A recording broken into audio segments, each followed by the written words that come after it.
Chapter 39. A Birthday Celebration. Although there had been much flag-flying and marching at home, the guns of the Spanish War in 1898 were too far away and too quickly silenced to affect New York very deeply. Yet out of that brief, distant conflict, America emerged a world power with new interests in the affairs of other continents.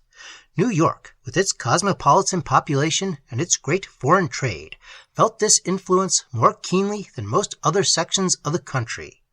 The Spanish War had also made a New Yorker president of the United States, Theodore Roosevelt, who was born on East 20th Street, and who, with Leonard Wood, led the dashing Rough Riders in the Cuban campaign, was elected governor of the state on his war record, then was drafted against his will for the vice presidential nomination in 1900, and finally, on the assassination of President McKinley, became his successor.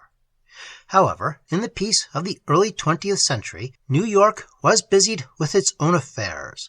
The term for mayor, comptroller, and borough presidents was extended to 4 years. The city had learned a lesson about expanding the government to fit its growth in other directions. The Times moved into its new home on the square named for it, just as Broadway electric signs began to present a dazzling spectacle in the Great White Way. In 1 year, New York consumed 4 times the electric current needed for Greater London. Improvements in the city's water system had been keeping abreast of the public need by means of new underground aqueducts and tapping of the Bronx River. But by 1907, something more was needed, and construction began on a great project to bring an enormous new supply from the Catskill Mountains. A new municipal building was needed, and competition for its plans had a distinct effect on the modern New York skyscraper. While the vast edifice arose to overlook City Hall Park from the northeast, Mrs. Russell Sage's generosity made possible an authentic restoration of the beautiful old City Hall, so closely associated with the eventful DeWitt-Clinton period of state and city history. There was now a desire felt to preserve and refurbish the city's historic landmarks. Old France's Tavern was made over into its likeness of the days when Washington spoke his farewell to his generals. In the midst of all this bustle of tearing down, building, digging, and reconstruction, the Knickerbocker Trust Company failed in 1907, causing a panic in Wall Street. But this time, the clearinghouse, J. Pierpont Morgan, the financial magnate, and the U.S. Treasury came quickly to the rescue. In 1909, New York celebrated a great anniversary. 300 years had passed since Hudson guided his Dutch yacht up an unknown river, and 100 since Robert Fulton followed his path in a steamboat. New York, therefore, gave a party, and all the world was invited. From Amsterdam came a little replica of the Half Moon. The battle cruisers from the other great nations joined our Atlantic fleet in a great naval procession up the Hudson River on September 25th. The Half Moon, manned by Dutch sailors in the dress of Hudson's time, and a reproduction of the Clermont, crowded by celebrities representing Fulton and his friends, were escorted through the Kill Van Kull into the lower harbor and led this most brilliant naval pageant the world has ever known. For 2 weeks, the city's life was an exciting series of parades and unveilings by day, and fireworks, balls, and banquets by night. Verrazano was not forgotten in the celebration of the city's discovery, and a statue of that explorer was dedicated at the Battery. One of Hudson was unveiled on Spuyten Duyvil Hill, and a bust of Fulton was placed in the new Hall of Fame at New York University.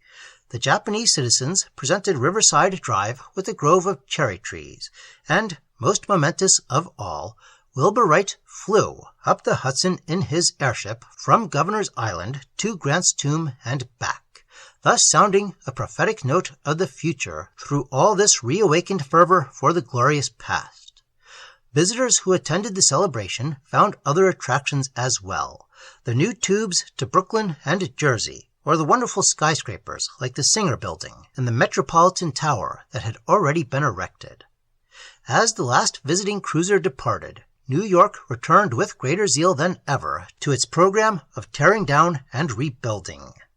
St. Patrick's beautiful spires were complete in 1910. The Church of St. John the Divine was slowly taking form on Morningside Heights, and by 1913, the present Grand Central Terminal was opened. With the dawn of 1914, Mayor John Poroy Mitchell came into office. He proved to be a new sort of executive who demanded experts and modern methods of research and accounting in every department of his business-like administration. Modern science and technology had already been very strongly evident in the administration of Mayor McClellan. Major W.C. Gorgas, who had received part of his medical education at Bellevue, completed his successful warfare against fever at Panama, and the canal was opened to form a new waterway from New York to the Orient. Across the Atlantic, however, destruction was in the air, and this same year, 1914, saw the war cloud break, precipitating its deluge. With news of war, the cotton, produce, and stock exchanges closed their doors, and again panic threatened in New York.